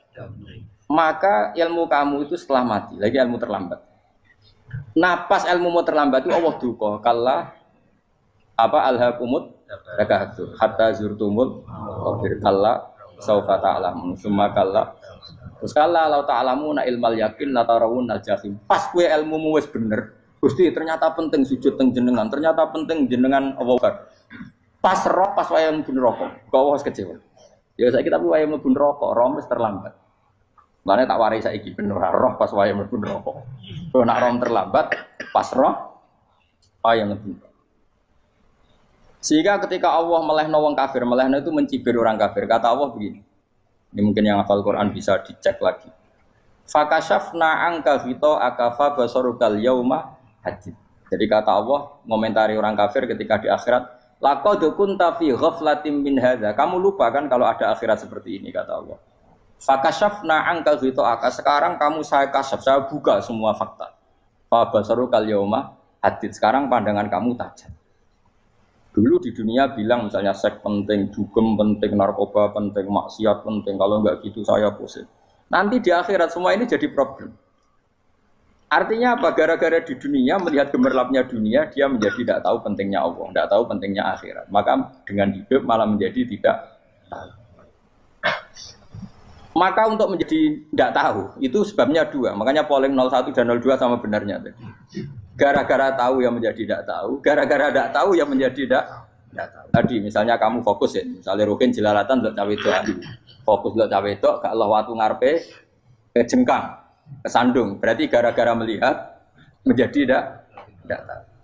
Ya kira-kira seperti itu. Gara-gara fokus delok dunya nganti raroh hae Allah Subhanahu wa taala. Di sini Allah sering pesan fala taghurrannakumul hayatud dunya wala yaghurrannakum billahil ghurur. Kamu jangan tertipu dengan kehidupan dunia. Makanya saya itu orang yang paling fanatik sujud. Soalnya kalau suwun jenengan sing sujud. Mau usah sujud salat lima waktu lah nikmati. Karena sekali kamu terbiasa mensifati dunia ini penting, nanti kamu akan lupa mensifati akhirat itu penting. Dan itu awal kamu tergelincir dari ansawa isabil, dari jalan yang benar. Makanya tadi pepatahnya orang sufi apa? Anna sunyamun wa idza matu indah. Manusia itu tidur, kalau mati baru. Terus contoh kedua begini. Kenapa Allah begitu murka ketika orang tidak mengerti hak-haknya Allah? Bukan karena Allah anarkis atau keras, tidak. Memang secara akal pasti begitu. Saya sama tak beda ini. Ya contoh gampang-gampang saja, tak wari logika. Kalau ada orang buta lewat kemudian nabrak tembok, karena apa? Karena buta kan? Buta itu maknanya apa? Tidak tahu. Akibat tidak tahu, nabrak tembok. Ya kan? Karena tidak tahu. Karena tidak tahu, nabrak tembok. Karena tidak tahu, terjatuh di sungai. Karena tidak tahu, terjatuh di jurang. Sekarang juga sama. Orang karena tidak tahu pentingnya agama, tidak tahu pentingnya Allah, kemudian dia fokus ke duniawi. Akhirnya ya nabrak tembok. Natijanya sama enggak? Saya ulang lagi ya. Orang buta karena tidak tahu nabrak tembok. Orang fokus untuk perempuan cantik atau melihat apa, kemudian dia tidak tahu depannya juga nabrak. Untuk menjadi nabrak itu syaratnya tidak tahu apa tahu? Bisa dua-duanya. Tidak tahu ya sebabnya nabrak, fokus ke yang lain ya bisa. Ya, maka tidak tahu ya sebab nabrak, fokus ke yang lain juga sebab. Nah, mata kita, hati kita ini sudah dipenuhi hal-hal yang tidak penting, sehingga kita lupa dari hal yang penting. Kayak tadi kita mau minum kopi saja, fokus sampai meninggalkan anak main sampai jatuh. Berarti minum kopi sebenarnya tidak satu kebodohan, tapi ketika membiarkan anak kecil jatuh itu adalah kebodohan. Sebetulnya makan menikmati dunia itu tidak kebodohan, tapi ketika Anda melupakan Allah itu menjadi satu apa? Kebodohan. Ini disebut kamu jangan terlena oleh kehidupan apa? Dunia. Nah, kenapa terlena? Itu kakean delok. Mulane Nabi itu ora tau delok dunia. Nabi, saya ini tak latih gitu di wali, tapi mukadimah. Kulon itu belum pernah delok. Saya pernah punya kakak wakil bupati, punya teman gubernur banyak tuh. Kalau delok susu rawani, mereka khawatir senang. Nabi itu pernah, Nabi itu jenenge manusia pernah lewat itu. Kemudian tonggo-tonggone Nabi kebetulan pas pulang bawa unta-unta banyak. Itu Nabi melihat mungkin 0, sekian detik. Itu wis dilori pangeran. La tamudanna ainaika ila ma mata'ana bihi azwajam minhum zahratal hayatid. Jadi misalnya koyo rogen misalnya delok wong numpak Alphard pejabat ana sing bukakno. Enak dah nak jadi wong ngene iki. Kalimat itu direkam oleh Allah bahwa Mustafa pernah ngomong enake dadi wong iku numpak Alphard ana sing bukakno. Tapi kita tetap kirim. Sehingga nanti di akhirat kalimat itu direkam misalnya nanti ternyata yang numpak Alphard misalnya nyuwun sewu misalnya yang numpak Alphard tadi tetap di neraka, kamu ya ikut di neraka. Karena dia menikmati Alphard lali akhirat, kowe yo ngangen-angen kepengen seperti itu. Maka poinnya sama. Kalau pun rokok bareng. Terus ada orang sujud di musola, melarat sujud. Kowe gak pernah enake dadi wong iku. Padahal sujud itu yang menjadi orang masuk surga. Terus kowe ditakoki ning akhirat. Kowe tahu angen-angen dadi wong sujud mboten nate. Tapi kowe tahu angen-angen mewah nate. Yes, seneng kono kira-kira gitu. Lha iku la tara undal pas kowe roh ilmu yakin pas wae mlebu neraka. Lha iki mulane tak ajari dini kiat-kiat supaya kira mlebu. Makanya latih melihat dunia itu juga kesuwen. Misalnya di konco, di pejabat. Kalau nanti di keluarga pejabat, sampai sekarang pun saya sering punya teman. Buat nanti kalau melihat bahwa dia pejabat. Karena saya takut dosa. Saya melihat dia seorang mukmin yang sujud, yang sholat. Saya bodoh sekali kalau melihat dia pejabat. Karena itu tidak ada artinya di akhirat. Saya sampai sekarang yang saya melihat presiden orang yang mukmin, sehingga saya harus hormat. Saya melihat bupati orang yang mukmin, sehingga saya harus hormat. Melihat sampean ini wong sing mukmin, malah gue jalalan barang ini sudah mukmin plus. Jadi rasa tiga ekor tuh pinter gue jalalan. Jalalan gudul bisa gaya bisa. Gudul lu rano mana nih? Oh anu keangger wong bisa maca kitab oh. Gundul. Jos lah. Jadi saya ulang lagi ya. Makanya saya itu nanti kalau sampean alim sudah kayak saya, itu pasti nggak kagum sama sahabat. Sahabat itu, apalagi Rasulullah ya tentu. Sahabat dulu aja yang gampang ditiru. Sayyidina Umar ketika ditusuk oleh siapa? Abu Lu'lu siapa? Al-Majusi. Abu Lu'lu itu seorang Majusi. Dan Umar itu orang pendendam. Dia orang pendendam. Tapi tentu karena dia orang baik, ya pendendamnya hal-hal yang baik. Coba kalau kamu ditusuk orang itu dendam enggak? Kira-kira sebagai manusia kan dendam. Itu tanyanya begini sama yang ya taruh sekarang orang dekatnya. Yang bunuh saya tadi siapa? Itu Abu Lu'lu Al-Majusi, Gulamul Mughirah. Dia budaknya Mughirah. Majusi, iya ya Umar. Dia sudah mau mati. Itu ngendikan gini, sama siapa alteknya? Alhamdulillahilladzi lam yaj'al maniyati biyadi rajulin sajadalaka sajdah yuhajuni biya yaumal qiyamah. Ya Allah, terima kasih sekali ya Allah. Engkau mentakdirkan saya dibunuh oleh orang yang enggak pernah sujud. Kalau saja dia pernah sujud, maka dia berhak menuntut saya dengan sujudnya untuk masuk surga. Artinya gini, kalau dia ditusuk orang yang pernah sujud, misalnya Sayyidina Umar kok ditusuk oleh Ruhin, kemudian Umar masuk Ruhin masuk neraka, aku tetap pedih Gusti. Isowai sujudnya dia menjadikan enggak berhak masuk neraka. Artinya Umar sangat hormatnya pada sujud itu dia enggak berani. Jadi kira-kira kok Umar sujud kowe iku kira-kira rawani maksudno anak kowe mlebu neraka. Piye-piye di kekuatan sujud yang mempotensikan tetap dia masuk surga. Makanya dia seneng, dendamnya kesampaian. Syukur lah nek sing mateni aku ora tau sujud. Dadi tak patut nang neraka langsung gludeng ngene kira-kira gitu. Saking hormatnya ambek sing jenenge sujud. Tapi kita sekarang enggak rawong ning musala sujud. Ya jan wong nganggur. Otak kita ini sudah PKI lah kamu. PKI halus. PKI yang tanpa kartu, paham? Makanya Allah kalau muji sujud itu enggak sampean tak latih supaya baca Quran yang benar. Kayak apa Allah bikin Ka'bah? Kayak apa mulianya Ka'bah? Itu dibikin Allah untuk apa? Lil akifina wa sa'tusai warrukais sujud dan untuk orang-orang rukuk dan sujud. Ketika Allah menurunkan rezeki di bumi dan di langit, itu perhitungannya Allah mesti itu asli. Rabbana liyuqimus shalah. Faj'al afidatan minan nas tahwi ilaihim warzuqhum minasam. Gusti, ben nak sujud ku kuat. Piye-piye menungso nak ramangan ra kuat. Nak is kuat di tenaga yo ben sujud, liyuqimus shalah. Ketika Allah muji orang baik atau ibunal abidunal hamidunas saihuna satrusnya arroqiunas sajid yang rukuk yang sujud. Karena tadi ketika nanti Anda di akhirat kenangan terbaik Anda di dunia itu hanya sujud. Liyane iku coba misalnya kene akhirat terus video disetel pas kongkoi-kongkoi ini perapatan.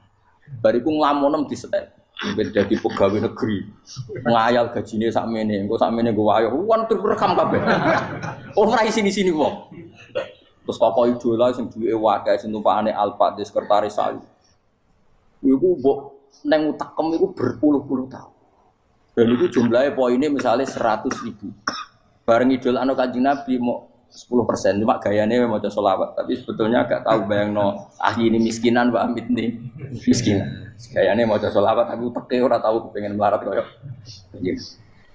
itu direkam makanya dari Habib-habib sing alim-alim niku almar'u ma'aman ahabba hada targhib wa tarhib kita ini kan sering dimotivasi mubalek itu kan saya naik dhewe nak harus pokoknya seneng Nabi swarga. Dari Habib-habib sing alim nak ngritik masalahnya dawe mu almar'u ma'aman ahabba wong dibarno wong sing diseneng. Apa kamu bisa menjamin seneng Nabi saudure seneng wong-wong itu? Jangan-jangan kita lebih berkeinginan seperti orang tertentu yang kaya raya, yang terkenal, yang hebat. Meskipun kowe oleh sana muni seneng Kanjeng Nabi. Jangan-jangan status cinta kita terbukti ke orang itu. Iya toh misalnya gambarnya pasang nang kamar, puas. Partai, uang kuasa. Terus kue nyumbang masjid nyuwun sewu mau 50.000. Tapi bareng nyumbang untuk kemenangan orang itu 10 juta. Nyebut uang itu satu hari 100 kali. Nyebut Nabi pendak sholat. Bareng dihitung dipoling mbek malaikat. Disurvei buat dipoling orang pokoknya. Dengan cara begini status senangnya orang ini ke siapa? Ya, ono pengajian sholawatan nyumbang 50.000. Nanggo pemenangan. Harus sudah diundang hayya ala sholah melakukan ngenteni komat tapi nak diundang acara kampanye teko ngarep sedurunge 2 jam baru sekian di polling terus kadar cintamu ke siapa coba dari sekian indikator misal cara polling jangan-jangan diputuskan lebih seneng ke itu ya sudah almarhum aman apa makanya kata orang-orang alim almarhum apa orang itu terserah disenengi masalahnya kita ini tidak ada jaminan lebih seneng Nabi. Ya ora ono jaminan ya saya sampean misale. Hitung dhewe-dhewe ora usah meneng terus koyo wedi dosa wis kadung dosa iku wis kadung. Makanya Sufyan Ats-Tsauri itu dadi wali ku mangsa mergo ibadah akeh mboten. Sufyan Ats-Tsauri gurunya Imam Syafi'i dadi wali ku sederhana. Sampeyan tak critani orang-orang jadi wali dengan cara yang sederhana. Tapi kan niru copy paste ya, artinya ora apa ya KW lah. Kalau niru enggak apa-apa tapi KW kebaikan. Sufyan Ats-Tsauri itu ditanya, kenapa kamu sedekat itu sama Allah dan Anda keramat? Jadi resepnya begini dok. Saya itu belum pernah ke masjid nunggu adzan. Paling enggak setengah jam, 1 jam sebelum adzan itu saya sudah ada ke masjid. Ditanya, kenapa begitu? Ketoke kok kawula sing elek, moroe ngenteni diceluk. Terus ngerti nak wayahe yak ngono kok Allah nyeluk. Misale saya punya cah dalem atau saya punya karyawan, tiap jam 8 itu buka toko. Nah, bayangno itu juga. Saya punya karyawan tiap jam 8 tugasnya buka. Selalu buka tokonya ngenteni tak panggil. Rohen, toko buka. Siap. Tapi besok yang ngono lagi. Wis jam 8 buka. Siap. Tiap hari gitu. Kira-kira ngendarani karyawan iku goblok apa sopan? Kira-kira. Enggak jawab ya. Goblok kritik gak usah sing. Nah, Sufyan Ats-Tsauri tidak mau gitu. Wong wis ngerti nek Allah ya mono wayahe manggil. Dadi ya kerja malu wis ning kono. Dadi nek awak ayala salam pun Gusti. Ayala salam pun teng mriki. Iku sudah dadi wali. Oh iku saya buat tiru tapi KW lho, gak masalah. Tapi ini kan resep, no? Lho mangkel lo gak kira-kira. Ono karyawan tiap jam 8 kon buka toko. Selalu marane ngenteni di pagi. Jadi wali dulu tuh punya cara muamalah sama Allah tuh luar biasa. Ya ora usah mbok tiru terus kemen dadi wali wis ra iso kadung salah. Biasa wae. Aku lah nganti saiki ya biasa wae. Aku mau masjid ngenteni mek umat ya biasa wae. Tapi aku kan iso dadi wali lewat jalur liya lah aku ya. Jalurku kan akeh. Mulang ya mari wali, sabar ning coba ya mari wali. Jane ana jalur fakir ya mari wali kan. Tapi kan loro, fakir loro. Jadi Imam Adil ya wali, di bojo judes iku wali masyhur. Ana wali mu barokah di bojo judes. Jadi ya jalur dadi wali. Wo lebih ngeri lagi. Ngeri tenan nganti akhirat aja wedi. Jadi anak jote apa gak? Para suami takut istri silakan baris, bareng sing wis baris, bareng sing wedok. Pak Rene lho tetep moro-moro. Wah, wedi bojo kegawa ngantine akhirat bahaya, you know. Yes. Bahaya wedi bojo nganti kegawa napa? Teng akhirat. Masyhur jadi cerita-cerita wali wis biasa ulang lagi ya. Latih, meskipun dari kecil latih. Makanya kamu tahu kenapa Quran itu kalau ngendikan sujud kayak gitu spesial. Walillah fa'bud wa kum minas syakirin. Jadi meskipun kita di dunia umumnya orang saya makan, saya minum. Saya juga punya istri, punya keluarga. Tapi saya belum pernah melihat anak saya itu sebagai anak saya. Saya kalau melihat anak saya ini teman sujud saya, nanti yang meneruskan sujud saya. Saya tenan kulon bolak-balik ditanya istri saya dan agak-agak marah. Terus Pak, kenapa kamu hormat sama anak sampai gitu? Kalau nanti manja gimana? Kalau terlalu manja, saya bilang itu udah anak saya. Itu nanti yang meneruskan sujud saya, meneruskan rukuk saya. Saya nanti pasti mati. Dan saya butuh di bumi selalu ada yang sujud sama Allah. Dan itu yang paling dalam otoritas saya itu anak saya. Orang lain itu enggak dalam otoritas saya. Jika kita melihat anak itu ini penerus sujud saya, penerus rukuk saya. Kita enggak sudah duniawi sekali. Rumah tanah, anak tua ben di rumah. Kapitalistik. PKI lah pikirannya yang ngono Cina yang ngono. Wong fasek-fasek ning dalan ngono kowe nggawa jalalan ngalor ngidul petek ngono. Jadi dulu itu kalau para nabi donga fahabli min ladunka waliya yarithuni wa yarithu min ahli Yakub, seorang turunan yang meneruskan tradisi sujud, tradisi. Sehingga ulama-ulama dulu kalau dongakno anake ya min ahli sujud, wa min ahli Al-Qur'an, wa min ahli sunnah napa? Enggak apa-apa kowe seneng donya gak apa-apa. Ora usah tak warai wis seneng dhisik. Paham? Dadi iki ora usah nutur Gus Bak rapopo, ora usah tarani rapopo wis mbok lakoni. Makanya pulau suwun sangat. Sujud itu luar biasa. Nanti kamu di akhirat kenangan terbaik Anda di dunia adalah pernah apa? Sujud. Bayangkan kalau itu jadi orientasi Anda.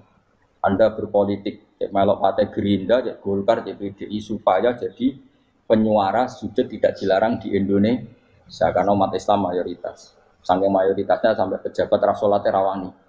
Beberapa pejabat rasolat bakal dipilih. Itu berarti kamu berpolitik niat bikin satu pressure supaya standar orang benar adalah sing nopo. Itu ya benar. Kok yang kaya kerja biar bisa beli tanah untuk masjid. Yang orang miskin ikut menopang supaya masjid itu berdiri. Semuanya orientasinya menuju apa? Sujud. Jadi tidak sujud itu harus jadi wong khusuk sing goblok sujud terus. Tahu-tahu negara dikuasai komunis misalnya. Terus akhirnya sujud gila. Termasuk menciptakan satu suasana Islami di negara ini juga berarti menciptakan keberlangsungan sujud. Karena dengan suasana Islami berarti sujud tidak dilarang bahkan dianjur dan sebagainya. Ini penting saya katakan karena kalau tidak diingatkan ruwet. Nabi itu pernah punya anak dalam. Anak dalam itu setelah mau boyong orang santri itu ditanya, kamu minta apa sama saya? Ya Rasulullah kasih waktu 1-2 hari mau saya pikir. Karena yang menanyakan orang yang sayyidul awalin wal akhirin. Setelah sekian 2 hari, minta apa kamu? Jaluannya gak tanggung-tanggung. As'aluka murafaqataka fil jannah. Saya minta jadi temanmu di surga. Oh Nabi kaget tuh. Kok kalian diwarai wong? Mboten tercemar. Kok Nabi diwarai wong? Enggak ada ya.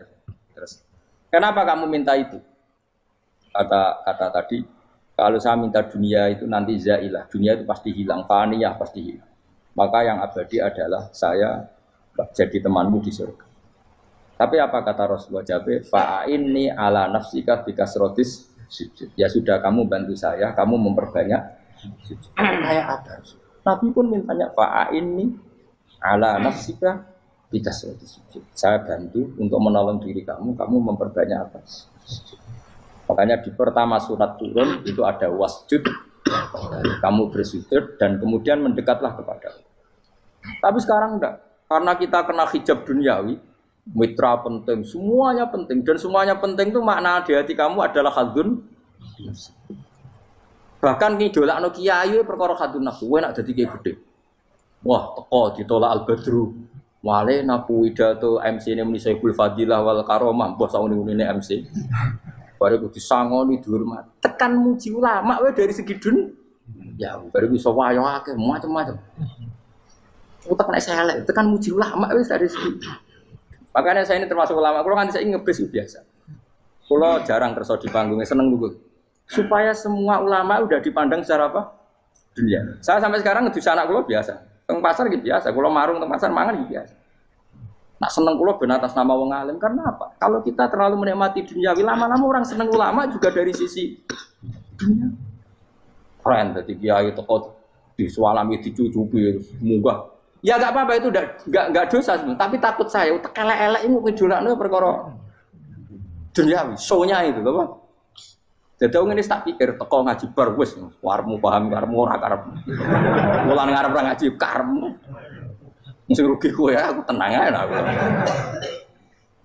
Ben orang itu latihan ikhlas, napa? Latihan. Lho kadang gitu protes mbek tiyang-tiyang. Gus, jenengan sekali-kali nak tidak tak derekno kok umum. Aku itu tidak mengharamkan itu, meneh kula dereng tuwa. Dereng haji malah turun, topa meneh. Dalane ra roh, dereng kiai malah ngangkat lopo. Ngarusin tahu tak kon derekno ning kota, tak kon sepeda motor hen terno ning gone Malibu. Dalane ora roh, malah yo nerang. Lha ken dalan akhirat ora roh donya ora roh sing ora iku apa. Lah tak koyo wong ijo urip. Dalan dunia ora roh, dalan akhirat ora mbok roh iku apa. Repot. Jadi kenapa saya ndak mau, bukannya menolak. Saya senang kalau kiai-kiai terhormat, senang sekali. Saya senang kalau ada ulama dihormati karena supaya jadi tradisi ulama itu terhormat. Tapi jangan semua ulama mau dihormati. Nanti lama-lama jadi siklus. Tekan mencintai kiai saja karena fasilitas. Gue seneng jadi imam masjid akbar, masjid Istiqlal, imam besar. Seneng mergo kenal presiden, datang dikawal. Seneng jadi sudes, wah keren, sholat ngarepe Ka'bah, teko dikawal askar. Ya kalau seneng karena itu kan berarti menjadi dunia. Itu sirinya kenapa Rasulullah ketika ba'da Fathi Mekah sudah menguasai Mekah, sudah naklukkan Mekah Madinah. Nabi itu satu hari terbiasa. Mau sarapan saja kadang nggak ada yang dimakan. Tanya ya Aisyah, apa saya bisa sarapan? Enggak ya Rasulullah. Ya sudah saya tak puasa. Supaya tetap terkontrol bahwa umatnya mencintai beliau bukan karena kebesaran. Itu Rasul. Itu setelah periode Mekah loh. Jangan kira itu periode Medina. Apa? Itu periode apa? Medina loh.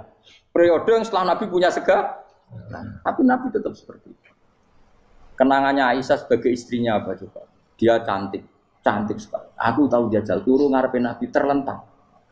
Ini Nabi tetap sholat. Nah beliau sujud sikilku tak ingkretno. Nah beliau ngadeg tak lonjoro meneh. Jadi Aisyah wa ana muqtaridotun bene adi turu terlentang. Jadi cara ya sudah terlentang. Nabi nak salat suwi dia tetap salat. Oke itu bojo ayu ora ngrasa salat. Bojo elek ora salat ngono. Bojo elek amen junub meneh wae. Kowe ora kena go contoh kasus itu wong kasus.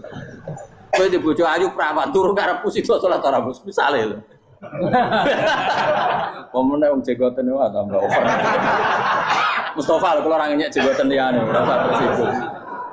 Mergo nang ngenyek wong akeh dosa, nang ngenyek wong sitok ora. Misale dosa wis tak hitung mau ke sore. Aku ngenyek dosa sitok, mulang ganjarane 10. Cek susu piro? Cek surplus ngerong dagang cek. Coba di, iku enak dene ra ikhlas. Ra ikhlas aku yo ra ikhlas ilmuku, malah lara. Malah rokok ping 13 sebenarnya. Makanya ini dipikir ya, saya ulang lagi, harus dipikir secara matang-matang bahwa kita tidak boleh terlena oleh kehidupan dunia. Menjadi bodoh kan Anda minum teh, kemudian anak Anda jatuh di pinggir Anda. Paham? Nah, sekarang menyangkut mukjizat. Ini masih tentang ayat ini, nanti sampean tahu logikanya. Tak bedain, tidak jawab satu-satu aja. Karena iman sarannya harus tahu. Fa'lam itu tak tahu. Fa'lam annahu la ilaha. Ketika sekarang telur, saya memberitahu misalnya, Gen, telur ini udah dipitik, cara kowe mungkin tor. Ayo jawab satu-satu. Mungkin kan? Tapi pertanyaannya, saat telur menjadi pitik kemudian mungkin, dan ayam ini bisa terbang, bisa selingkuh, bisa punya anak turun, itu menjadi mungkin itu kan kamu pun tidak ikut menciptakan. Ikut gak kamu menciptakan telur menjadi ayam? Tidak kan? Kan di luar kudroh kamu, di luar kemampuan kamu. Tapi kamu bilang itu mungkin. Ada onta yang buding, yang sudah hamil sudah. Kamu bilang nanti onta ini mau punya anak dan anaknya nanti bisa jalan seperti induknya. Kamu katakan apa? Mungkin. Tapi saat Anda katakan mungkin, Anda ikut menciptakan enggak? Enggak kan? Tetap itu kudrohnya Allah. Tetap itu. Maka para nabi itu tidak tahu bedanya antara onta yang keluar dari indukannya dan keluar dari batu. Itu syaratnya jadi nabi, syaratnya jadi wali. Nah, saya kira orang nabi. Makanya Nabi Soleh ditakoki, bukti nak kudrohe pangeran ubi. Lah kamu minta apa kata Nabi Soleh? Silahkan ada unta keluar dari batu itu. Nabi Soleh bisa. Ya tenan terus unta keluar dari batu. Terus kaumnya gawo. Wah kok hebat tenan unta metu kok batu. Jadi Nabi Soleh, ya padha karo unta lahir kok indukane. Bedane apa? Yo beda. Lah bedane apa? Metu kok watu kok ora melok gawe. Metu kok indukane ya kowe ora melok gawe. Bedane apa? Tapi utakmu kena hijab, utakmu niku ana bedane. Cara nabi-nabi ora roh bedane. Lah kula termasuk warasatul anbiya ya ora roh bedane cara. Waras utek kula niku waras. Lha yo misale kowe cara iman seperti itu yakin dadi wali. Wes sama amatir-amatir lah, wali swasta lah. Pokoknya sudah siap. Jadi manusia itu lucu, sesuatu yang dia pun tidak bisa. Iku sok bedakno. Kalau telur menjadi ayam mungkin. Sapi keluar dari indukan mungkin. Biji padi menjadi padi besar mungkin. Tapi nak watu kok jadi biji padi mukhal. Lu saat yang dikatakan mungkin itu apakah manusia ikut memberi? Tidak kan? Ikut menciptakan? Harusnya kan dia bilang, yo aku menyaksikan itu karena ada kekuatan X yang menciptakan itu. Harusnya dia kalau mau konsisten kan, saya tidak bisa menciptakan telur jadi ayam, tapi ada kekuatan lain yang menciptakan. Dan saya tidak bisa. Jadi telur keluar dari ayam ya kita tidak bisa menciptakan. Sapi keluar dari indukan ya kita tidak bisa menciptakan. Termasuk untanya Nabi Soleh yang keluar dari batu besar kita.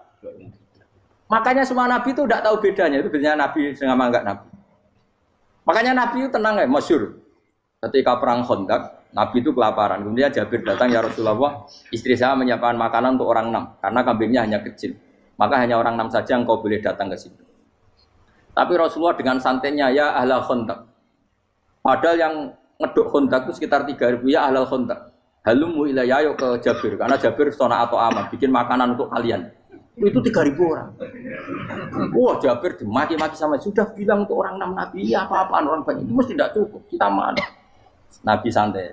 Bilang ke istri kamu, Jabir jangan buka makanan itu kecuali. Ya, pakai Nabi matur pengiran. Gusti ini cukupkan untuk orang banyak. Sama Allah di ACC terus cukup.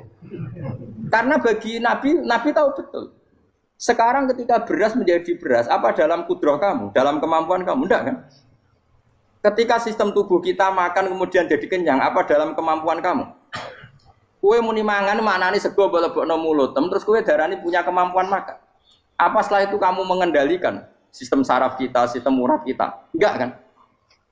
Jadi Nabi ora roh bedane, justru itu jadi Nabi. Karena dia enggak pernah terjebak, Nabi enggak pernah terjebak oleh yang dili. Makanya cara pangeran wa ma min dabatin fil ardi wala ta'iri yatiru bi janahihi illa umamun amsalukum. Ketika orang kafir minta bukti kudrohe Allah iku apa? Kanjeng Nabi didono manuk. Lah manuk terbang bukti kudrohe Allah. Ya biasa mat manuk terbang, wis suwe nak manuk terbang. Bukti kudrohe ning ndi? Iku teke wis semper. Lha bukti kudrohe ya kowe ora iso gawe kan? Tapi maksudnya wong kafir bukti kudrohe pangeran gawe unta kok watu. Lah bedane apa? Mau khale unta kok watu ambek kok indukane. Bedane apa jajan? Wong ibuke unta ya ngrasa gawe. Apa ibu unta bisa menciptakan anak unta? Kan tidak bisa juga. Manusia juga ada. Jadi itu wis cukup jadi kudrohe. Tapi manusia angger barang sering terjadi darani mungkin. Maknanya mungkin dekne sing nentukan mungkin atau tidak. Padahal zaman mungkin pun dia ada ikut menciptakan ini lagi. Makanya itu kenapa Allah akhirnya bikin mukjizat supaya orang itu ingat kedahsyatan kudrohe Allah. Sebetulnya mukjizat itu tidak penting. Maksudnya tidak penting tadi untuk iman sebetulnya tidak perlu mukjizat. Makanya ketika Rasulullah SAW ingin nuruti mukjizat yang diminta orang kafir, Allah malah ngelingno inna fi khalqis samawati wal ardi wa ikhtilafil laili wan nar. Sajane ana langit, bumi, ada lautan, ada apa sudah bukti kudrohe. Nah sekarang mukjizat kok ngenteni unta keluar dari apa tadi? Batu, ngenteni Nabi Saleh. Lautan merah di sebelah tongkatnya Nabi Musa terus terbelah. Itu dari mukjizat. Kalau itu maknanya mukjizat karena manusia tidak mampu. Apa manusia mampu bikin lautan? Kan tidak mampu juga. Kenapa itu tidak dikatakan mukjizat? Lagi-lagi karena wis kena mataul huruf. Paham jelas ya? Makanya kata Allah, saiki wong ora percaya hari kebangkitan. Alasannya masa manusia jadi tanah menjadi manusia? Memangnya manusia yang sekarang hidup itu dari apa coba?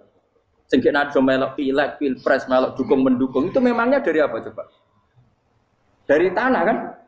Mestinya hari kebangkitan sejati ya sekarang ini orang-orang dari tanah sekarang berkeliaran ini sebuah jalalan mu'alon idul maknani. Itu ya kok lemah. Kemudian setelah jadi tanah mati orang engkar. Wah ini nggak mungkin jadi manusia lagi. Padahal zaman sekarang jadi manusia itu karena kudrohnya manusia apa karena Allah?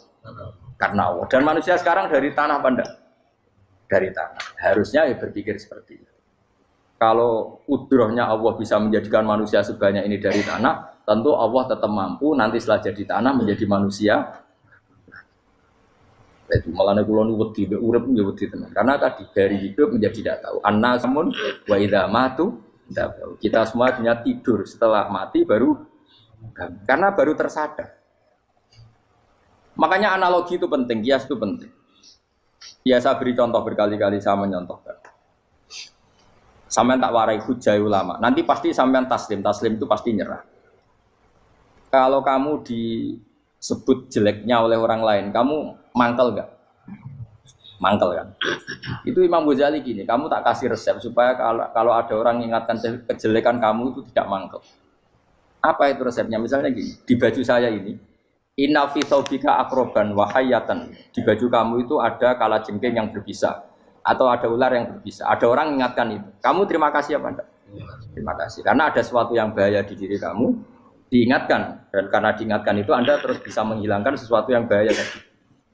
Sekarang kamu punya sifat hasud, sifat dengki, sifat riya, sifat-sifat yang buruk. Itu sesuatu yang mencelakakan kamu di akhirat. Kemudian ada orang mengingatkan itu. Harusnya kan kamu matur nuwun karena sifat yang buruk kamu diingatkan. Kemudian kamu berusaha Wong diingatkan ada kalajengking yang hanya madorot di badan kamu saja kamu terima kasih. Ini diingatkan ada hasud dengki yang madorotnya dunia akhir. Kamu tidak terima kasih. Jadi itu ulama dulu. Jadi kalau bikin hujah itu gampang sekali. Jika ulama dulu kalau berdebat kemudian diingatkan temannya, kalau dia salah misalnya, itu ya tenang saja. Karena mereka cukup punya akal, punya analogi untuk nganggap itu biasa. Kayak diingatkan ada kalajengking di tubuh kamu. Kamu matur nuwun enggak sama yang ingatkan? Tadi saya ngaji sore, ngaji di sini cerita. Kila itu Imam Ahmad. Itu mudah mereka iman sama Allah dan Rasul. Maka na yu'minu billahi wal yaumil akhir falyukrim apa? Jaru. Kalau kamu iman sama Allah dan Rasul maka muliakan tetangga. Itu ada seorang ulama dipanggil tetangganya, ayo ke rumah saya. Setelah sampai, dah pulang saya tidak jadi butuh. Sampai di rumahnya dipanggil lagi. Ke situ lagi, dah pulang lagi saya sampai 3 kali. Itu si ulamanya senyum-senyum santai. Ketika pemuda tadi insaf dan minta maaf, kenapa Pak Ulama kamu kok tenang saja? Jawabannya enggak. Kata Rasulullah, saya disuruh hormat tetangga. Saya senang sekali bisa melakukan perintah Rasulullah. Jadi saya nurut kamu itu tidak ada urusannya dengan kamu karena perintahnya Rasulullah. Nangis muda tadi. Kalau kita kan enggak, gengsi dong, giambar. Ini kan kita gayanya muni sunah Rasul, tapi teke jihadun. Nah kalau kamu sudah gitu, daftar dadi wali. Mbok KPU-ne oleh nyetujui mbok kapan ora nanti. Saya ulang lagi. Jadi kamu harus terbiasa dengan kias yang diajarkan Quran ya. Jadi ketika bibijian jadi pohon besar itu pun kamu katakan mungkin. Padahal ketika kamu katakan mungkin, kamu pun tidak ikut menumbuhkan bibijian jadi pohon asam yang besar. Itu menunjukkan kudrohnya Allah. Artinya sebetulnya kamu hidup semuanya itu hanya menyaksikan kudrohnya Allah tanpa kamu memberi kontribusi. Kenapa kamu yang menentukan mohal dan tidak mau? Harusnya mau taslim menyerahkan diri nak kabeh mau nyekseni kekuasaane Allah. Itu sing dimaksud Quran apa ya tanazzalul amru bainahunna lita'lamu annallaha ala kulli syai'in qadir wa annallaha qad ahata bi kulli syai'in ilma. Alam raya dibikin variasi kayak gini mau tujuannya Allah supaya kalian menyaksikan kemampuannya. Boleh jelas ya. Makanya ketika ada pangeran ketika bumi yang sudah mati tak hidupkan dengan hujan, begitulah kadzalikan nusyur. Ya kira-kira seperti itu proses sesuatu yang mati menjadi hidup lagi. Coba biji, misalnya biji apa?